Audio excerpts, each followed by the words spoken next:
এরপরে সত্যজিৎ বাবুর কাছে না আসার উপায় নেই। সত্যি পুলিশের কাজটা কঠিন না সহজ, কোনটা বলুন তো বুঝতে পারছি না। মানে যখন মানে একটা তো ন্যারো ডাউন করার ব্যাপার থাকে পুলিশের, জিরো ডাউন করার ব্যাপার থাকে, যে 7 জন সাসপেক্ট, আমি আস্তে আস্তে আস্তে আস্তে 1 জন বা 2 জনের কাছে এলাম তদন্ত করতে করতে। এখানে পুলিশ প্রথমেই জানে কে কে সাসপেক্ট নয়। না বলি সহজ না, আমি একটু বলে দিলাম প্লিজ।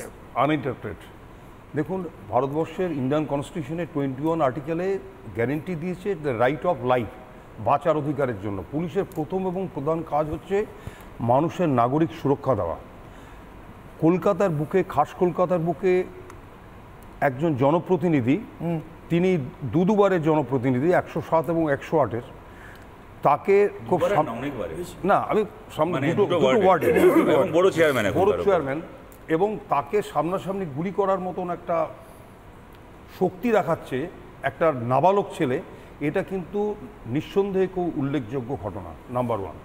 আমি 2-3টে ইনভেস্টিগেশন বলে আসল কথাটা বলছি। আমি দেখুন, যেই ছেলেটা ধরা পড়েছে সে কিন্তু নাবালক, অর্থাৎ তাকে যদি কোর্টে প্রডিউস করা হয় তাকে কিন্তু বেসিক্যালি ধ্রুব আশ্রমই পাঠাতে হবে, কারণ জুভেনাইল জাস্টিস অ্যাক্টে তাকে ডাইরেক্টলি আপনি এসিজিএম কিংবা সিজিএম এর কোর্টে পাঠাতে পারবেন না। 2 নম্বর কথা হচ্ছে, যেই আর্মসটা দেখতে পাচ্ছি আপনাদের চ্যানেলের মাধ্যমে, এই আর্মসটা আমার যতটা মনে হচ্ছে এটা 9mm পিস্তল কিংবা কার্টিস যেটা আছে, কার্টিসটা দেখে আমার মনে হচ্ছে। অনেক সময় এরকম হয়, আমাদের ব্যক্তিগত লাইফেও দেখেছি যে কার্টিসে হিট করার সময় পারকাশন ক্যাপ, যেটা গুলির মধ্যে যেটা পেছন থেকে ধাক্কাটা মারে ফায়ারিং পিন দিয়ে, সেটাতে হিট করে না, এবং হিট করার পরে হয়তো বাস্ট করলো না, এরকমও হয়। একটা উদাহরণ বলি, 1986-এ আমি জোড়াসাঁকো থানায় ছিলাম। একটা কসবা থানার ডাকাতি আটকাতে গিয়ে 3 ফিট দূর থেকে আমাকে একটা বুকে গুলি করেছিল, 3 ফিট দূর থেকে, এইখান থেকে। তো গুলি করার পরে গুলি নজল থেকে এইখানে গিয়ে আটকে গেল, বেরোলো না, ধোঁয়া বেরোচ্ছে। ওই অবস্থায় তাকে ধরা হলো, আসামিটাকে ধরা হলো, এবং তারপরের আসামি বোম চার্জ করতে গেল, ও বোমটা এত জোরে চার্জ ধরেছিল ও হাতটা উড়ে গেল। দুজনকেই কিন্তু 7.5 বছর করে আমরা কনভিকশন করিয়েছিলাম। কিন্তু এটা এই জন্য বললাম যে নজেলে অনেক সময় আটকে যায়, কিংবা অনেক সময় পুরনো গুলি থাকে, যেই পুরনো গুলি পারকাশন ক্যাপে হিট করার পরেও বেরোয় না। এবার প্রশ্ন হচ্ছে যে তাহলে এই আর্মসটা দিতে ফাইন্যান্স কে করলো? এই যে ছেলেটাকে, চেত নাবালক, তাকে কে পয়সা দিল? পয়সা দিয়ে আসল মাথাটা কে? কেন এই স্পেসিফিক মিস্টার সুশান্ত ঘোষকেই মারতে দিল? তার কার স্বার্থ ছিল? আরেকটা কথা জিজ্ঞাসা করবো আপনাকে, আপনি কন্টিনিউ করুন। ইকবাল বলে যাকে ধরেছে, 10,000 টাকা লেনদেনের তথ্য পাওয়া যাচ্ছে। 10,000 টাকায় কি কাজটা সম্ভব? না, বলে দিই, আমি এইটা বলে দিচ্ছি আপনাকে।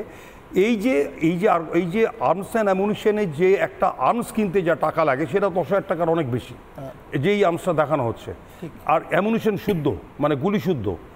দ্বিতীয় কথা হচ্ছে যে দেখুন, এই আর্মস অ্যান্ড অ্যামুনিশন দিয়ে ওকে আইডেন্টিফাই করা, ছেলেটা কিন্তু ওকে চেনে কি চেনে না জানি না, যেটুকু খবর পাচ্ছি, যেটুকু আমি খবর পেলাম, যে ছেলেরা, এরা টোটাল টিমটা খিদিরপুর এলাকায় কোনো একটা জায়গায় বাসা বেঁধেছিল, কয়েকদিন আগে এসেছিল, তারপর তাকে আইডেন্টিফাই করানো।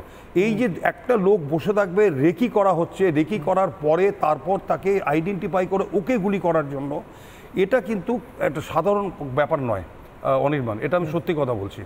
আর সন্ধ্যাবেলার মুখে অনেক নেতাই, শতরূপরা দেখেছে, সবাই যারা পলিটিক্সে আমার পাশে বসে আছে, তারা প্রত্যেকেই সন্ধ্যাবেলা দেখবেন চা খেতে বসে, সকালবেলা সবাই চা খেতে বসে। তাকে যদি এইভাবে গুলির অভ্যস্তের মধ্যে চলে আসে, গুলির টার্গেটে চলে আসে, এটা চাঞ্চল্যকর ঘটনা। এখানে আমি ছোট্ট করে, যদিও কলকাতা পুলিশ খুবই effective, Kolkata police really cares for the public, কিন্তু এখানে ইন্টেলিজেন্স ফেলিওরের একটা বড় ব্যাপার আছে। ইন্টেলিজেন্স ফেলিওর আছে।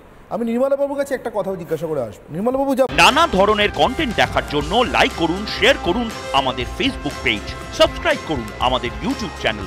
পাশাপাশি অন্যান্য ব্রেকিং নিউজের জন্য অবশ্যই চোখ রাখুন রিপাবলিক বাংলায়।